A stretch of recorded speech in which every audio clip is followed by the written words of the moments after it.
baru jadi pendeta. 2010 saya diangkat pendeta. Enggak, maksudnya melayaninya. Oh ya, di Jakarta itu. Ya, saya di Jakarta sebagai staf gembala di situ. Oh, staf gembala.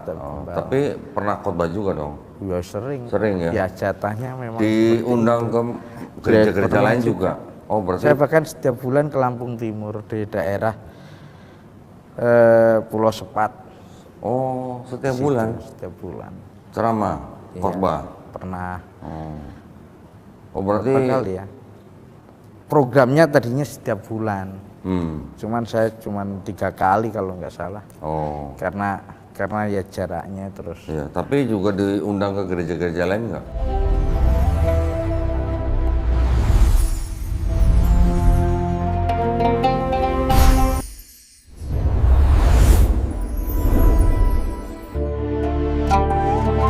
Alhamdulillah, sekarang saya sedang berada di kota Bandar Lampung dan saya sekarang sedang di dalam rumah ngaji Darul Falah ya di kota Bandar Lampung. Masya Allah, baru kali ini saya ngelihat rumah ngaji sebagus ini. Bener, ini keren banget ini ya, Masya Allah. Dan saya sekarang sedang bersama dengan Pak Budi Santoso. Budi Santoso, betul. Betul ya? Betul. Katanya Pak Budi ini mantan pendeta. Ya, benar. Betul Pak? Betul. Di kota apa? Saya dulu diangkat pendeta di Bandar Lampung, alhamdulillah. Di kota Bandar Lampung. Cuman saya menetap di Jakarta. Oh, diangkat pendetanya di Bandar Lampung, menetapnya di Jakarta. Melayaninya di Jakarta Selatan, Pak. Oh, Jakarta Selatan. Tahun berapa tuh Pak? Tahun 2012 sampai 2018. Oh, kira-kira 6 tahun. 6 tahun. Di gereja apa Pak? Gereja Betel Indonesia, Pak. GBI. GBI Betani bukan? Bukan, GBI aja. Oh, GBI aja. Sekarang kan GBI Betani kan pecah, Pak. Jadi Betani punya sinode sendiri. Jadi Betani, Gereja Betani Indonesia. Kalau saya Gereja Betel. Oke. Berarti Bapak bukan yang Insinyur Niko? Bukan. Yang pecahannya itu yang... Ya Insinyur Niko pecahannya kan Alek Tanusa Putra. Oke. Mantan, Pak? Kalau Insinyur Niko masih satu gitu. Sama Pak Budi dulunya sama? Sama satu denominasi. Oke. Dulu saya lama juga Pak di GBI Betani, Insinyur Niko. Oh ya, dulu Insinyur Niko memang di Betani, dia wakil gembala di Betani dulu. Oke, loh dia kan bukan gembala yang paling tinggi itu. Dulu kalau waktu masih di Betani, Alek Tanusa Putra, Pak. Alek Tanusa Putra. Ya. Oh, saya nyetan juga tuh berarti itu. Tanusa Putra soalnya. Tahun 2012 sampai 2018 Bapak melayani di Gereja Betani Indonesia. Gereja Betel Indonesia, Jakarta Selatan. Jakarta Selatan. Diangkat jadi pendetanya di Kota Bandar Lampung. Lulusan STT mana, Pak? Saya sekolah di ITKI. ITKI Petamburan. Apa? ITKI Petamburan. Apa tuh Pak? Singkatan apa tuh Pak? Institut Teologi Keguruan Indonesia. Oh, Institut Teologi Keguruan Indonesia. Yang punya sinode, Pak. Sinode? Yang punya sinode GBI. Itu berarti institut 4 tahun? Di situ cuma setahun, Pak. Setahun, terus saya pindah di Sekolah Tinggi Teologi Depok. Oh, Sekolah Tinggi Teologi Depok. Oh, alah gitu ya. Yang STT Depok berapa lama itu? 2 tahun. 2 tahun. Jadi titelnya apa? STH? Kalau dulu masih DipTH, jadi D3. Diploma Teologi. Ya. Oh, belum STH. Belum. Oke. Apalagi MTH belum lagi ya? Belum berarti. Jangan dulu pernah sekolah kelas program juga setahun, sekolah penginjil setahun, terus sekolah misi pedesaan juga pernah, Pak. Kelas program. Ada sekolah misi pedesaan? Misi pedesaan ada. Itu bahkan itu program utama GBI, Pak. Oh gitu, berarti itu memang khusus untuk orang yang mau dikirim? Mencetak misionari yang dikirimkan ke pelosok-pelosok daerah, desa-desa. Dulu Bapak pernah ikut itu? Saya angkatan pertama, Pak. Oh, angkatan pertama. Di sekolah apa itu? Ya di sekolah misi pembangunan desa itu. Oh. Angkatan pertama. Dulu waktu ada program untuk 10.000 jemaat, dia bikin sekolah misi untuk pedesaan. Nah, saya lah produk pertamanya. Yang ngajarin siapa? Ya dari guru-gurunya? Guru-guru dari Jakarta, Pak, dari Petamburan juga, dari ITKI juga. Oh, dari ITKI juga. Oke. Berapa lama itu sekolah misi itu? 1 tahun juga. Setahun. Gelarnya apa? Nggak ada gelar? Nggak ada gelar. Gelarnya misionari seperti itu? Misionari. Loh iya dong? Iya, benar. Memang tujuannya jadi misionari, berarti gelarnya misionaris dong, Pak? Pak, inget nggak, Pak Budi masih inget nggak waktu yang di sekolah misi itu diajarin apa aja? banyak hal Pak, banyak hal, strategi-strategi misi yang pada intinya. Seperti contohnya seperti apa Pak? Kalau kita kan dulu kan untuk mencapai target ataupun visi misinya Gereja Betel Indonesia itu untuk membuat 10.000 jemaat, artinya 10.000 gereja dalam jangka sekian. Oke. Gitu. Nah, terus itulah dibentuklah untuk mencetak para anak-anak muda yang mau diutus ke daerah-daerah, yaitu mau bermisi gitu. Nah, kami dibekali ya strategi-strategi misi di mana kita nanti di pedesaan itu bisa diterima, bisa istilahnya bisa mengikuti budaya-budaya di situ, sampai akhirnya kita boleh bisa melakukan pendekatan dengan masyarakat yang ada, dan pada akhirnya barulah kita nanti mulai masukkan misi kita, mulai bermisi di situ. Contohnya Pak, ketika Bapak diutus ke sebuah desa misalnya, Ya, itu Bapak di situ kan apa namanya, dimodalin kan? iya benar. Dimodalin. Ya. Seperti apa Pak contohnya? Modal itu dipakai apakah buat sewa rumah, apakah buat beli tanah? Oh, kalau seperti itu gini Pak. Awalnya kita di situ ditaruh di satu tempat, belum, ya istilahnya belum berbentuk modal yang besar lah, karena belum berjalan, dan waktu itu kita hanya disewakan sebuah rumah dulu. Semua rumah dulu, terus akhirnya ketika kita sudah mulai diterima, kita sudah mulai ada persekutuan kecil. Persekutuan kecil itu yang awal-awalnya juga ya orang-orang dari gereja itu kita bawa ke rumah. Nanti kita adakan persekutuan, dan lingkungan yang ada kita mulai istilahnya merangkul mereka dalam hal, karena sekarang ini kan banyak sekali istilahnya kalau di daerah-daerah yang pelosok-pelosok itu, mohon maaf ya Pak, Islamnya itu kurang ngerti. Banyak sekali orang Islam yang nggak ngerti Islam. Jadi mereka mudah sekali untuk istilahnya kita dekati.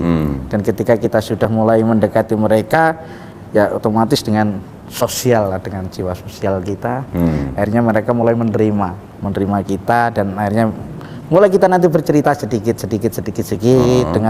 dengan awal kita punya modal persekutuan dari gereja, misalnya 2-3 orang, nanti kita udah mau bangun di situ, jadikan pertama rumah doa dulu. Ketika sudah berbentuk rumah doa, nanti yang penting aman dulu, nggak diganggu sama lingkungan. Intinya seperti itu. Ketika kita sudah aman, nggak diganggu sama lingkungan, otomatis kita bisa berkembang. Nah, dengan berkembangnya itu nanti mereka sendiri nanti pada istilahnya pada datangnya itu dengan kita mungkin adakan event-event tertentu untuk hal-hal yang pasti yang berkaitan dengan sosial, Pak. Contohnya? Dengan sosial. Ya contohnya apa yang menjadi kebutuhan mereka. Kalau saya dulu, strategi saya dulu kan saya deketin setelah masyarakat, saya deketin perangkat desa setempat. Akhirnya kebutuhan di situ adalah air. Nah, ketika mereka membutuhkan air, saya upayakan gimana caranya bisa dapat air. Nah, akhirnya kita bor. Nah, terus ada lagi di daerah yang mengkonsumsi cuman air hujan. Bagaimana air hujan itu bisa layak? Kita bikinkan bioson filter untuk menetralkan air itu supaya layak minum. Nah, seperti itu. Nah, disitulah nanti baru kita bisa ajukan bantuan-bantuan dari donatur yang pasti dari gereja, dari organisasi. Ya. Gitu caranya. Ya. Itu untuk pedesaan, Pak. Ini buat yang baru denger nih. Tuh, yang punya rumah ngaji nggak ngangguk-ngangguk. Masalah. Nah, Pak Budi pernah diutus ke desa mana aja? Waduh, kalau saya berapa desa Pak? Saya di Kalimantan pernah Pak. Terus di Jawa itu di Jawa Tengah, di daerah Wonogiri. Terus di Jawa Timur di daerah Pacitan, desa Cemeng Suruh. Terus daerah Karanganyar, daerah Jatipuro. Di situ. Kalimantan, terus sama di Lampung. Lampungnya di mana? Di Lampung Timur, Pak. Lampung Timur. Labuhan Meringgi.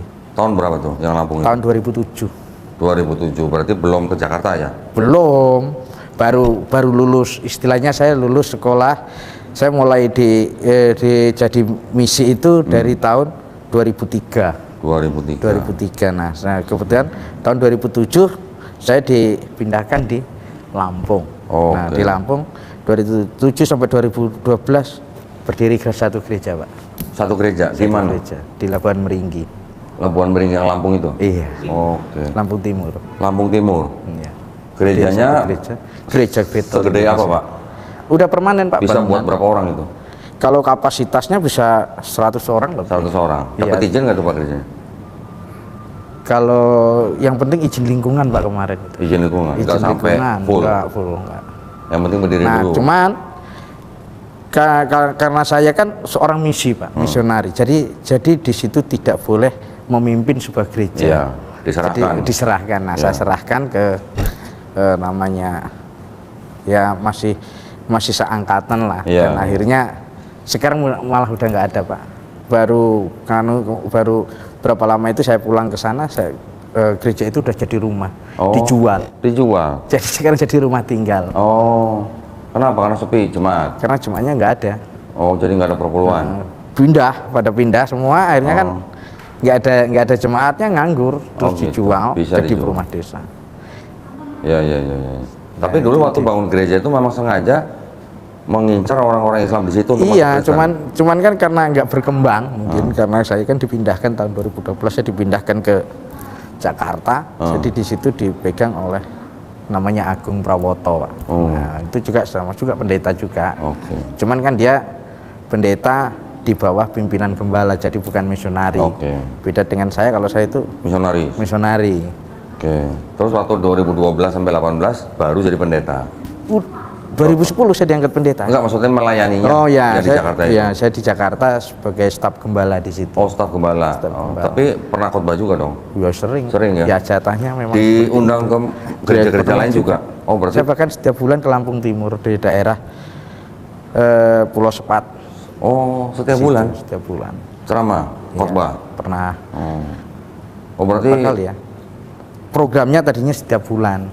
Cuman saya 3 kali kalau nggak salah. Oh. Karena ya jaraknya terus. Ya, tapi juga diundang ke gereja-gereja lain nggak? Ya. Oh, berarti pendeta tembak juga dong berarti. Ya. Ya kalau di Jakarta sih nggak seberapa, Pak. Oh, nggak seberapa, ya. Yang sering itu di Jawa. Oke. Nah, waktu Bapak melayani atau yang dari 2007 lah, misionaris itu digaji nggak, Pak? Digaji. Ya istilahnya cuman buat bekal aja, Pak. Oh, Bukan gaji yang besar. Kalau misionari nggak. Oh, gitu.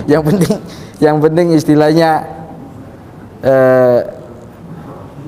buat biaya hidup 1 bulan ya. Oh, oke. Tiap bulan itu. Tiap bulan Berarti dikasih. Dikasih. Itu dari gereja berarti. dari organisasi. Oke. Kalau dari gereja kan cuma 1 loh. Kali ini dari pusat sinodenya, Pak. Oke. Nah, ketika Bapak melayani di Jakarta itu digaji juga. Udah gede berarti gajinya, Pak ya? Ya Kan udah staf gembala berarti. lumayan. Iya. Secara finansial cukup lah. Cukup lah ya. Cukup menyicil rumah lah ya. Rumah nggak usah nyicil, Pak, orang udah disediain Oh, kemarin. rumah. Iya. Oh, tapi kan cuma Secara dipinjemin finansial, doang. Ya sebenarnya kalau mau seterusnya ya nggak apa-apa. Oh, gitu. Iya. Terus mobil juga disediain. Ya selama di situ ya disediain. Disediain. Ya. Kalau istri di sini apa cari sendiri, Pak? Istri cari sendiri, Oh, Pak, cari itu, sendiri. Pak. Kira disediain juga istrinya. Cari sendiri itu, Pak. Itu selama jadi istri saya. Loh. Tadinya Muslim. Oh, gitu. Dinikahi oleh Bapak. Ya nikah sama saya jadi Menjadi Kristen. Terus 20 tahun. waktu iya 20 tahun. Tahun berapa nikahnya, Pak? Tahun 2003. Oh, 2003 Bapak masih misionaris berarti? Oh, Mas misionaris. Oh, berarti Bapak memang salah satu misinya menikahi orang Islam? Ya katanya gini, Pak, hatinya buat Tuhan, jiwanya buat saya Oh, gitu. gitu. Iya, Bapak salah satu misinya berarti menikahi orang Islam? Ya bukan, sebenarnya Bukan. enggak. Karena dia juga sudah mulai dari gadis itu dia sudah mulai tanpa pengetahuan orang tua dia sudah ke gereja gitu. Oke. Jadi Asli Lampung berarti itu juga? wah asli Jawa, Pak. Oh, Jawa. Produk Jawa itu. Jawa ini, Pak? Wonogiri. Monogiri. Oke. Ya. Jadi ikut Bapak, menikah dengan Bapak, jadi Kristen selama 20 tahun? Nah, giliran saya masuk Islam nggak mau, Pak. Oh. Minta cerai dia. Oh gitu, nanti boleh nanti ya, nanti boleh. Tapi saya ingin mundur sedikit, Pak. Bapak dari keluarga Kristen memang? Keluarga besar Kristen. Asli Lampung? Asli saya lahir juga di Lampung. Lahir Asli Lampung. Dari keluarga Kristen? Terus Bapak sekolah ya sekolah Kristen? Sekolah teologi. Kalau Dari SD enggak. TK, SD, SMP, enggak, SMA? enggak. Sekolah umum? SD-nya umum. Umum. Setelah SMA baru sekolah tinggi teologi? Setelah lulus SMA. Iya, baru sekolah tinggi sekolah teologi. teologi. Nah itu Bapak yang mau sendiri atau disuruh sama orang tua? Nah kalau ini mau sendiri. Mau sendiri. Mau sendiri. Kenapa tertarik teologi, Pak? Sedangkan orang tua aja istilahnya udah lepas tangan, saya nggak mau biaya gitu. Oke. Jadi saya sendiri. Tapi dari Bapak sampai SMA itu Bapak menjalankan Kristennya? Saya dari kecil taat, Pak. Taat ya? Saya dari kecil, saya mulai dari SD, saya udah taat. Taat istilahnya terlibat dalam sebuah pelayanan di gereja. Oke. Apa aja? Kurus Yang pasti main musik. Oh, musik. Ya, musik. Saya pemain selalu musik. terlibat di musik. Pegang Ya. apa, Pak? Kalau masih kecil dulu ya pegangnya cuma gitar. Oh, gitar. Kalau sekarang ya kadang pegang keyboard. Sampai SMA.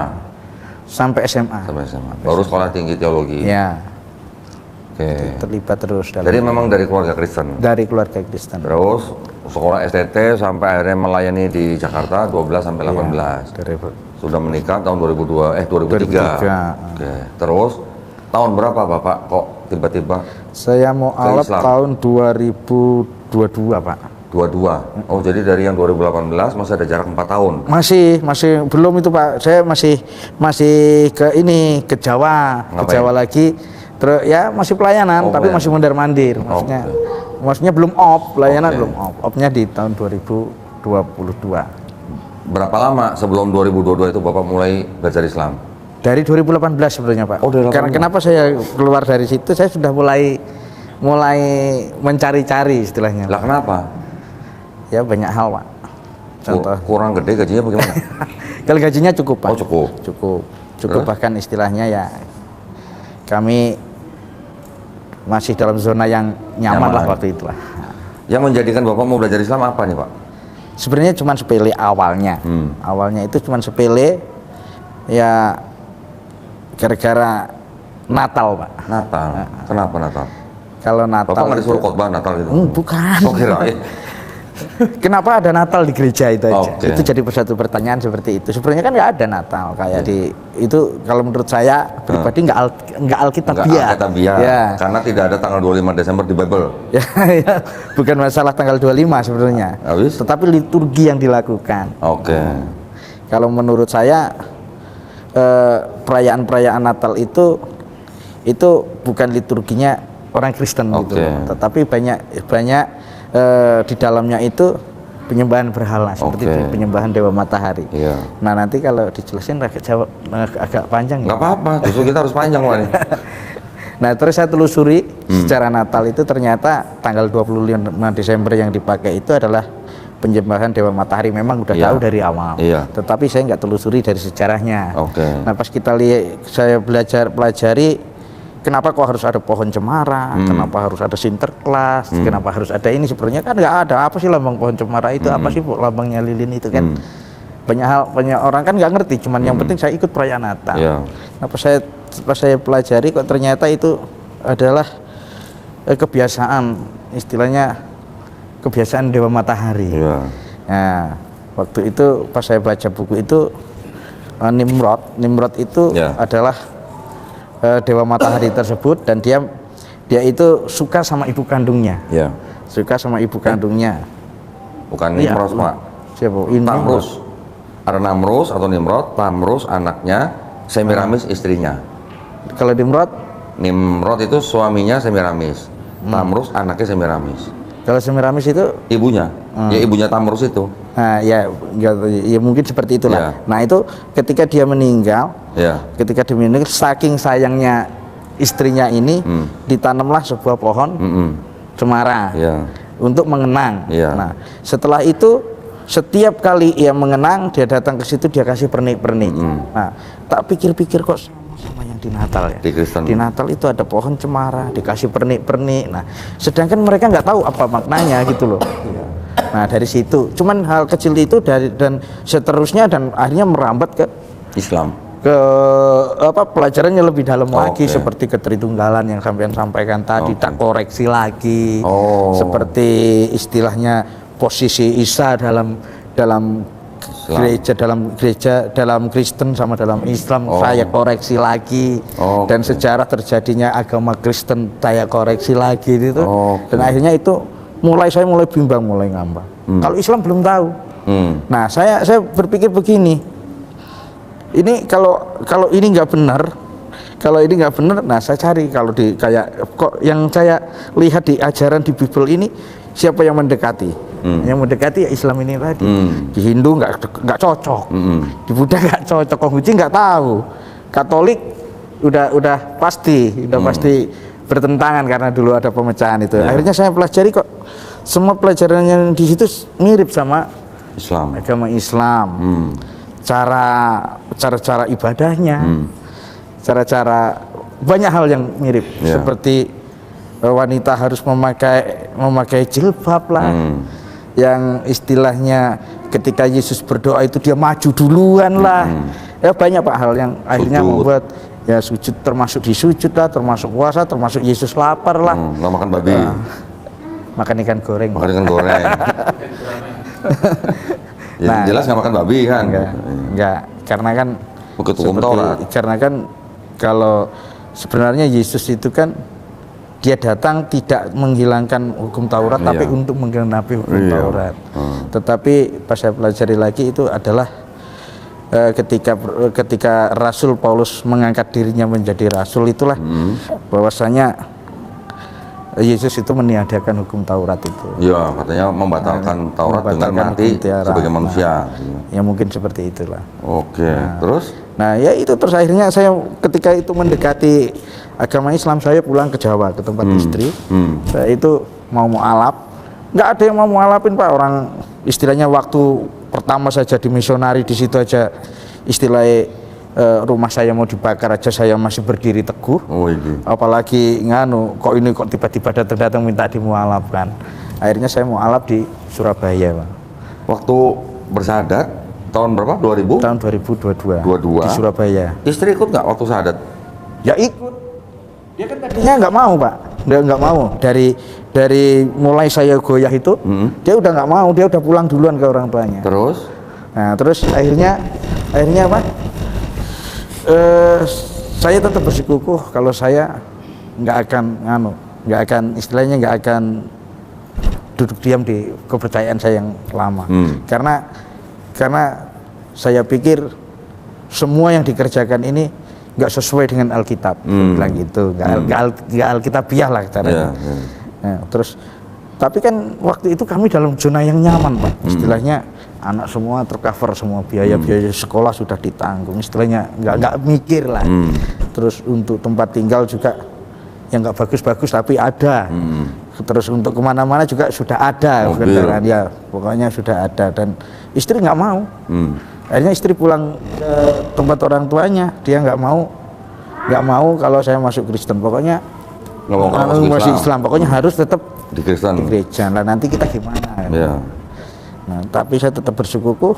Ya agak lama Pak, ada hampir 1 tahun, lebih hampir 2 tahun. Hampir 2 tahun. 2 tahun itu kami udah nggak renggang. Udah renggang. Nah terus waktu Bapak syahadat di Surabaya ikut?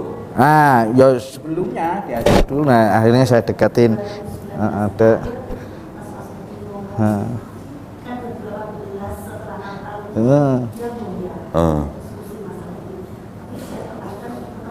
tetap di Jakarta. Oke. Dan pada saat itu saya balik ke Jawa. Di sana juga nggak ada yang mau nyahadatin. Terus istri saya kasih pemahaman pelan-pelan. Akhirnya dia mau. Diajarin Bible Pak berarti waktu? Awalnya, waduh, iya. Terus? Pokoknya semua harus taat, anak-anak harus taat. Nah, tapi saya begini, saya sama anak-anak nggak pernah memaksa anak saya untuk ikut saya. Saya bilang kalau kamu nggak yakin sama Islam, kamu ke gereja silakan. Tetapi saya sisipi pemahaman terus Pak. Setiap hari saya sisipi. Sekarang Pak, anak saya itu lebih kritis dari saya tentang Kristen.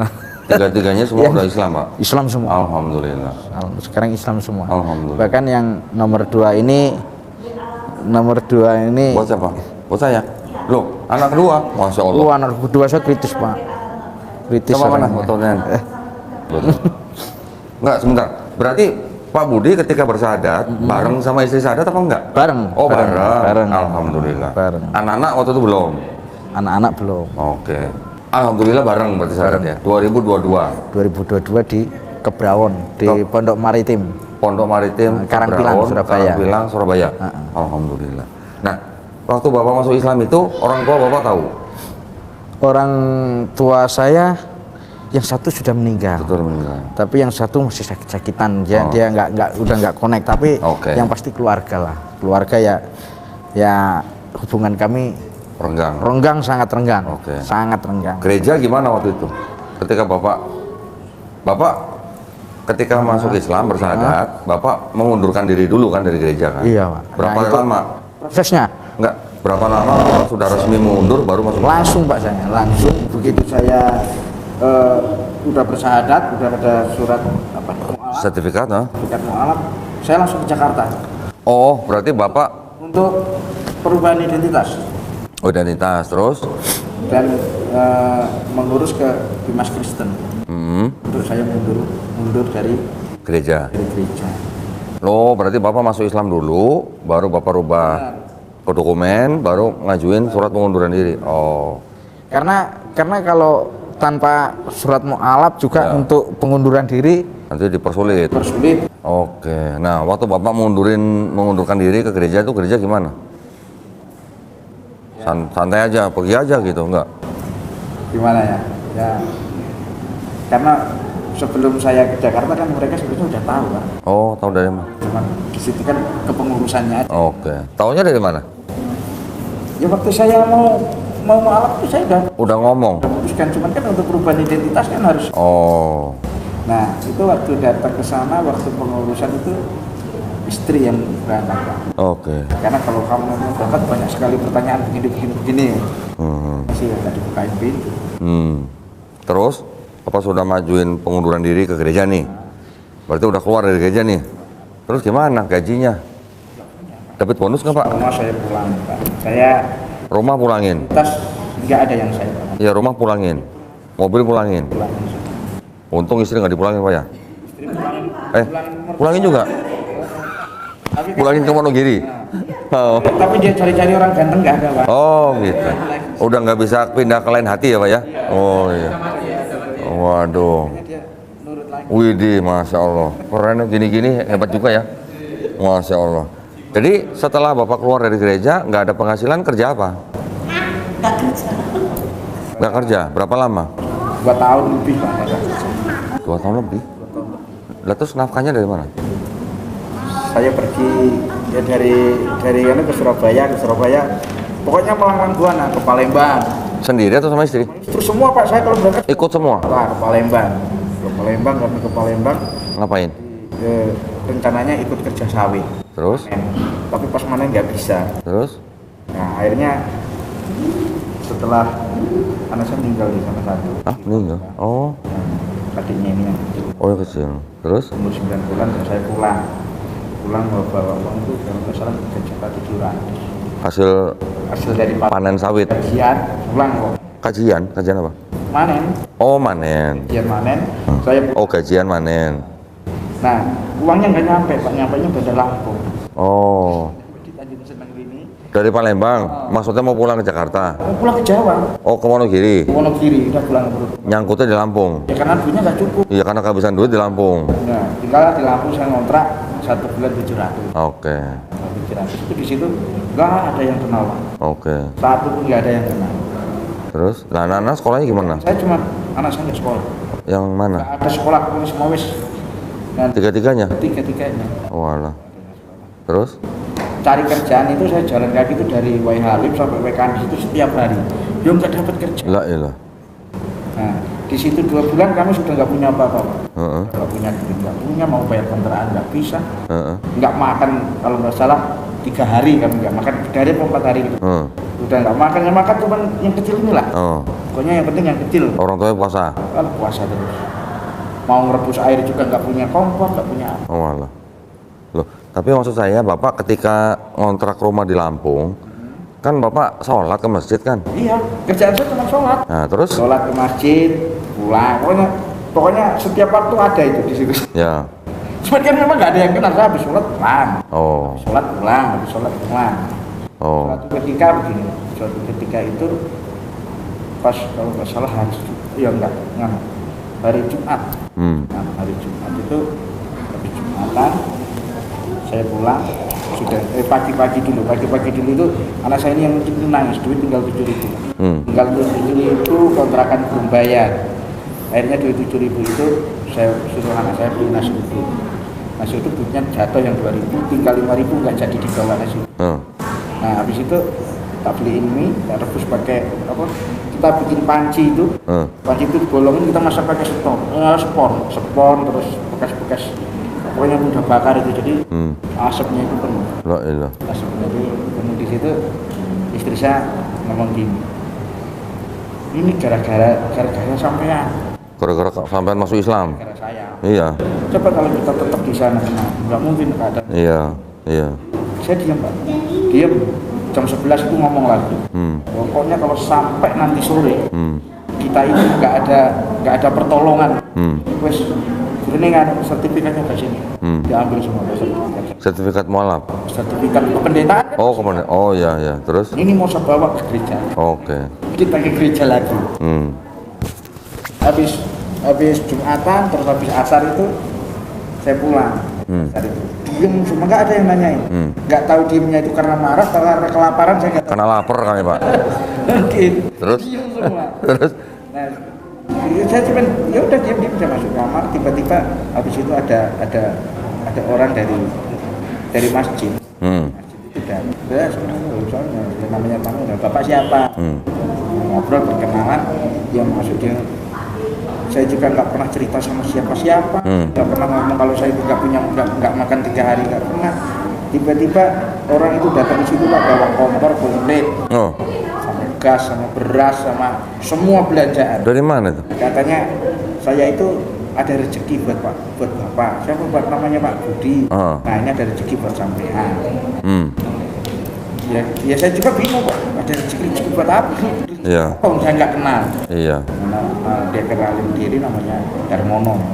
Dia istrinya Mariati. Masya Allah. Tahu istri senang tahu, kalau istri senang mungkin tahu.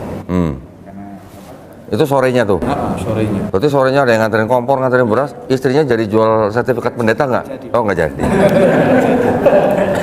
Nah dari situlah sampai sekarang terbukti Allah tetap pelihara saya. Masya Allah. Sampai sekarang, sampai saat ini saya sekarang udah nggak kontrak lagi. Masya Allah. Dan rumahnya tapi nggak kontrak. Masya Allah. Terus Alhamdulillah. walaupun gajinya istilahnya masih besar gaji saya sebulan sama gaji tukang itu seminggu, gedean gaji tukang seminggu, tapi saya bersyukur alhamdulillah cukup Pak. Tapi anak bapak udah ada yang kerja? Anak saya yang nomor 2 kerja, yang nomor 1 alhamdulillah sekarang kuliah. Kuliah, Masya Allah. Keren, tuh bisa bayarin anak kuliah? Saya nggak pernah bayarin. Bayar sendiri? Masya Allah. Dari mana? Beasiswa? Dapat beasiswa dari yayasan 50%. Masya Allah. Tapi karena kemarin IPK-nya itu 4, Wih deh. dia diajukan beasiswa provinsi. Masya Allah. IPK berapa, Mas? 1,5? Saya dulu hampir pernah dapat beasiswa. IPK saya 3,7. Hampir dapat tuh. Saya 3,99. 3,99, Masya Allah.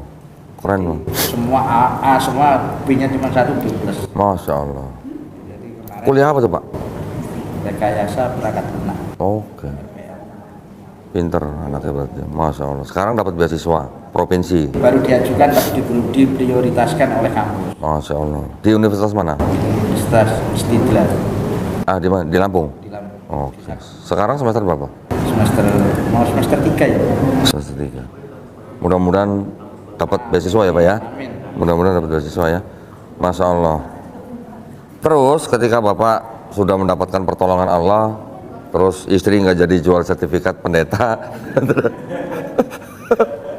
terus gimana perasaan Bapak? Ya itulah yang saya ajarkan sama anak-anak kan, istilahnya segala sesuatu yang baik, benar, itu harganya mahal. Jadi ketika kita itu bayar harga, ya seperti kemarin itu kita bayar. Apa yang kita senangi, apa yang habis. Ya. Istilahnya boro-boro ingat apa? Handphone boro-boro punya, Udah zaman kayak gini anak saya nggak pakai handphone Pak, nggak ada yang punya handphone. Baru-baru punya nganu buat beli handphone kan aja nggak ada mau. Sekarang udah pada punya handphone sekarang? Alhamdulillah. Hah? Kalau cobaan Alhamdulillah. kata Pak Samsu, Pak Budi, kalau puasa saya udah nggak sanggup. Ini kalau Pak Budi ini harus Allah sendirian dulu Pak. Semua juga Allah Pak. Cuman Kalau saya udah nggak ada ide lagi. Gitu. ya artinya kalau udah kayak Pak Budi ini berarti udah jalurnya jalur langit nih berarti ini. Iya kan? Jalur langit Pak. Jadi maksud saya gini Pak, ketika ada orang nganterin kompor, nganterin beras, Bapak jangan berpikir orang itu yang memberikan Bapak. Pikir orang itu saya itu belum kenal. Iya. Sama Pak Darmono itu Orang itu pasti digerakin sama Allah pasti. belum kenal. Sama yang namanya Bu Mariati saya belum kenal. Nah, Pak Darmono juga nggak kenal. Tiba-tiba dia datang ke situ nganter kompor, nganter makanya sama duit. makanya ketika kan Muslim kan diperintahkan untuk bersilaturahmi Pak. Silaturahmi itu yang bisa membukakan pintu-pintu rezeki buat kita yang sedang diuji Pak. Bapak waktu pertama kontrak di Lampung, Bapak sholat ke masjid, emang Bapak nggak cerita Bapak seorang mualaf gitu? Ya. Kenapa? Ya yang Loh iya, maksudnya nggak kenal, memperkenalkan diri kepada DKM bahwa Bapak seorang mualaf gitu. ada. Justru saya cuma datang, sholat, habis itu pulang. Oh, Sholat, habis itu pulang. Saya cuma bingunnya nyari kerjaan waktu itu. Jadi Oke. nanya-nanya ini. Pokoknya habis sholat pulang sama nyari kerjaan. Nggak tahu jalan kemana. Jadi kerjaan yang penting jalan. ngukur jalan tuh Pak berarti. Termasuknya seperti itu Pak. Tapi nggak bergaji. Tapi alhamdulillah. Kalau seorang mualaf Pak, itu sebenarnya dia masih menjadi salah satu asnaf ya dari 8 asnaf yang berhak menerima zakat. Jadi ini juga perhatian buat para mualaf ketika mengalami kejadian seperti Pak Budi. Opsi pertama, carilah Basnas. Ya. Di Basnas itu mereka menyalurkan zakat untuk 8 asnaf, 8 kelompok masyarakat. Salah satunya adalah mualaf. Tapi maksud saya, setiap mualaf juga harus memperhatikan administrasi. Tapi setelah itu memang dari Bu Mariati ini terus ke ini apa ya, Gusti Seneng ya ini kayaknya. Nah itu terus ada dari Dewan Dakwah yang datang. Nah iya, maksud saya. Dewan Dakwah datang, mereka selain ngajarin saya tentang Islam juga banyak sekali membantu dalam kehidupan sehari-hari. Alhamdulillah. Nah itu maksud saya Pak. Ketika orang Islam mengetahui ada orang yang baru masuk Islam, itu orang Islam yang tahu hukum Islam itu akan berusaha untuk membina mualaf itu paling tidak. Ya dimulai dari Pak Darmono itu Pak. Iya. Semua dari lingkungan tahu Pak. Iya. Dan ya mereka lah yang Iya. Makanya maksud saya seorang mualaf itu adalah masih menjadi salah satu dari 8 asnaf yang berhak menerima zakat. Jadi buat mualaf sangat penting dokumentasi itu jangan sampai kurang Pak. Ya. Seada dimanapun harus ada sertifikat masuk Islam. Kalau tidak ada itu sulit itu. Itu kan sulit membantunya karena banyak orang juga bisa pura-pura. saya dari apa sertifikat mualaf ada sertifikat pendeta Ada ya? Oke. Yang sertifikat pendeta tadi masih ada? masih Nanti kalau boleh kirimin saya fotonya Pak ya? boleh Karena apa? di Dewan Dakwah juga ada kayaknya. Karena apa? Biasanya kalau ada podcast begini, ada yang ngaku pendeta, itu nanti pasti ada yang komen, bohong, settingan, segala macam. Ada semua. Ya, nanti tolong kirim saya ya, supaya kalau ada yang mau lihat, boleh datang ke sekretariat saya. Silakan lihat gitu. Tadi mana Bu pertanyaannya? Oh ini. Apakah Islam juga menjalankan hukum Taurat Musa kalau hukum Taurat Musa kalau melaksanakan bab makan larangan seperti babi, onta, tapi kenapa onta dihalalkan? Oke, alhamdulillah. Pertanyaannya gitu ya. Gini Pak, di Quran, kalau kita pelajari Quran sama kita pelajari kitabnya orang Yahudi, yang katanya di kitab Yahudi itu disebut Taurat, ketika kita baca Quran, syariat yang ada di dalam kitabnya orang Yahudi itu Pak, banyak yang sama nggak dengan Quran? Banyak yang sama kan? Contohnya apa? Sujud, sholat, wudu, ya kan? Babi haram misalnya gitu kan. macam-macam lah. Nanti ada pakai kerudung juga, dikafanin juga, ada makanan halal haram lah pokoknya lah. Nah, untuk masalah kenapa yang di kitabnya orang Yahudi unta haram, kenapa kok di Islam kok boleh dimakan? Di Islam yang pernah saya baca itu ada riwayat bahwa Nabi Yakub atau yang disebut Israel, ya kan? Itu dulu dia pernah sakit dan dia bernasar kalau dia sembuh dia nggak mau makan unta. Ya, itu untuk satu orang, untuk Nabi Yakub alaihissalam. Nah, yang diharamkan oleh Nabi Yakub alaihissalam ini diteruskan oleh anak-anaknya yang menerima Taurat. Jadi mereka menganggap yang diharamkan oleh bapaknya mereka itu untuk orang tua mereka juga berlaku untuk mereka gitu. Jadi sampai masuk ke dalam syariat mereka. Nah, di Islam itu segala sesuatunya sebenarnya hukumnya halal, Pak. Sampai ada yang mengharamkan. Itu bedanya, ya. Jadi untuk yang unta itu di Islam yang kita tahu ada riwayat bahwa yang mengharamkan itu sebenarnya hanya Nabi Yakub alaihissalam atau Israel. Cuman Bani Israilnya mengikuti gitu. Cuma satu Bu pertanyaannya. Oke. Alhamdulillah berarti sekarang kan Pak Budi dan istri dan anak-anak sudah istilahnya menikmati iman Islam ya Pak ya berarti kan? Iya kan? Alhamdulillah. Makanya umat Islam itu ya pertama bersyukur. Ya, bersabar dulu, bersyukur, baru bersedekah, baru silaturahminya jangan tinggalan Pak. Silaturahmi itu sangat-sangat penting. Lah kalau nggak silaturahmi gimana Allah mau menolong gitu? Ya Pak ya. Alhamdulillah. Berarti ceritanya Bapak ini juga cukup bisa dipakai menjadi inspirasi buat kita juga Pak. Bapak sayangnya ketika bersahadat di Surabaya, waktu itu Bapak tidak menerima pembinaan apa-apa. Tidak. Oh. Habis dari Surabaya Nggak dapat. ya dapat ngomongnya iya nanti saya. Oke. Tapi nggak ada. Oh. Jadi kan kita yang datang apa? Oh. Saya yang datang aja. Oh. Seperti itu. Hmm. Nah, waktu di Lampung sini lama banyak yang Baru banyak yang bantu. Nah, ya. Ya. Berarti setelah masuk Islam bersahadat di Surabaya sampai Bapak sampai ke Palembang itu belum belajar Islam berarti? Belum. Malah di Lampung ini baru belajar Islam. Alhamdulillah ya. Sekarang artinya Bapak pekerjaannya jadi apa sekarang? sekarang ngajar musik Pak. Oh, keahlian dulu waktu kecil.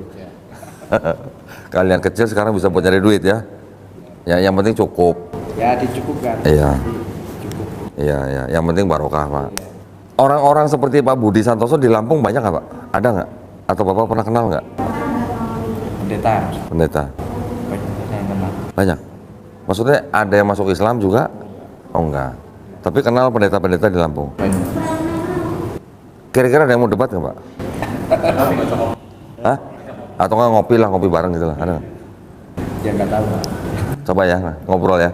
Siapa tahu ada yang mau, nanti saya datang lagi ke Lampung, kita bikin debatnya debat persahabatan loh Pak, bukan debat menghina atau bermusuhan, enggak loh.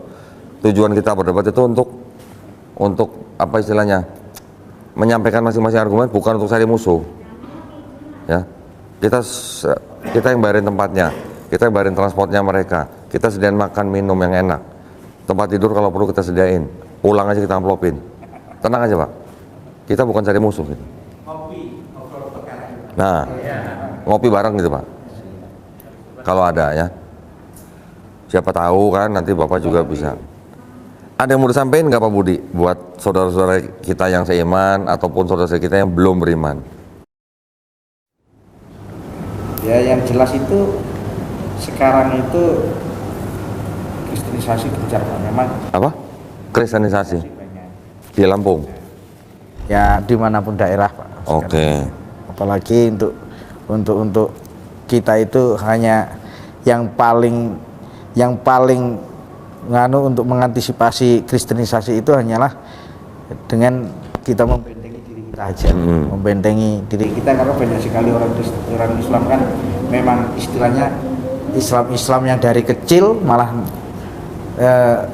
istilahnya banyak nggak ngerti sebenarnya agama Islam. Nah itu kan yang harus kita lakukan adalah membentengi diri kita dengan pembekalan ilmu-ilmu Islam yang nganu Pak. Yang pertama ilmu Islam, Pak. Nah, yang itu yang pasti dimulai dari keluarga. Iya.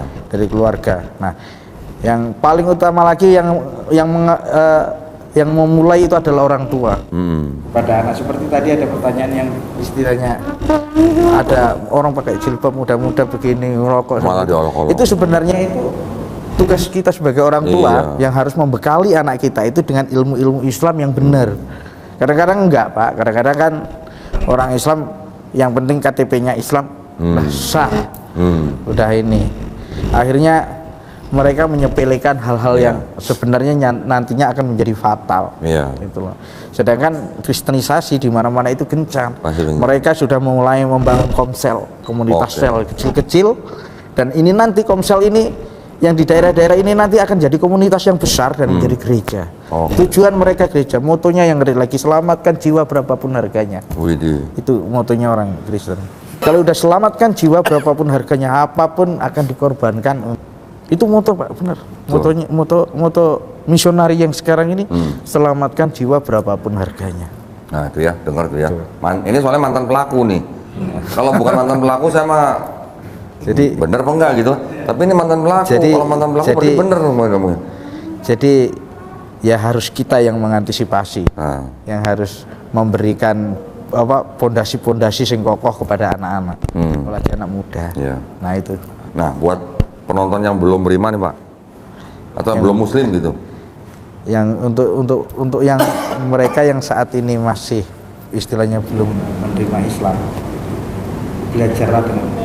pelajari Bible dengan seksama, pelajari Bible dengan dalam lagi, nah, pasti nanti akan mengerti, ketemu. Jadi tanya juga kepada diri sendiri, apakah yang mereka lakukan itu sudah alkitabiah atau belum gitu. Ya kan tadi seperti bahasa Pak Budi kan gitu. Kalau semuanya itu sesuai, merasa sesuai ya kan, tapi pasti kan Pak. Kalau kita memang benar-benar pelajari Bible, pasti nanti kita akan tahu. Ketika kita akan tahu dan kita akan mengerti sebenarnya apa sih yang Yesus sendiri inginkan gitu aja lah. Iya betul. Apa sih ajaran Yesus? Ya, apa sih ajarannya Yesus yang Yesus itu inginkan itu?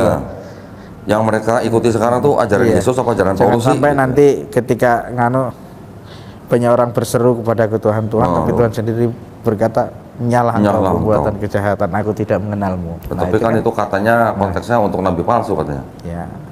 Ya itu kan penafsiran mereka. Ya penafsiran boleh-boleh aja, terserah. Tapi nyatanya sekarang yang menyebut Yesus sebagai Tuhan ya orang Kristen. Yang bernubuat demi nama Yesus ya orang Kristen. Yang mengusir setan dengan nama Yesus juga orang Kristen. Banyak hal Pak. Nah 3 yang macam gini yang sama Yesus suruh pergi, pembuat kejahatan. Benar. Nah, itu aja. Alhamdulillah. Terima kasih banyak nih Pak Budi ceritanya nih.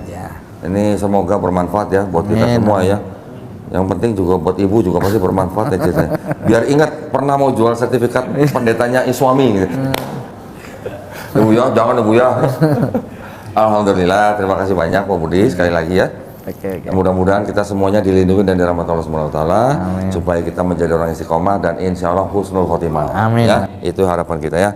Baik kalau gitu terima kasih juga perhatiannya buat para pemirsa. Mudah-mudahan ceritanya Pak Budi tadi bisa menjadi inspirasi dan manfaat buat kita semua ya. Barakallahu fikum, kita jumpa lagi di konten-konten selanjutnya ya. Wabillahi taufiq wal hidayah. Wassalamualaikum warahmatullahi wabarakatuh. Assalamualaikum warahmatullahi wabarakatuh.